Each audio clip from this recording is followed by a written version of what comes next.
আসসালামু আলাইকুম। আশা করি সবাই ভালো আছেন। আলহামদুলিল্লাহ, আপনাদের তো আমি ভালো আছি। তবে আজকের খাবার আছে ঝালমুড়ি, ফুচকা, এদিকে ছোলা বুট আছে, ছোলা বুটটা, আর এদিকে হালিম আছে গরম গরম, আর এদিকে গরম খিচুড়ি আছে। তবে রাত্র 10টা পর্যন্ত দোকান খোলা থাকবো।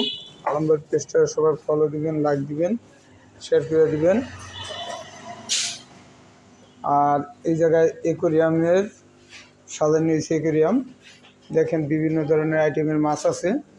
যারা মাছ কিনতে চাইতেছেন তারা চলে আসবেন আলমবাগ দোকানে, তাইলে আপনি মাছটি কিনতে পারবেন। এই যে দেখতে পাইতেছেন অনেক আইটেমের মাছ আছে।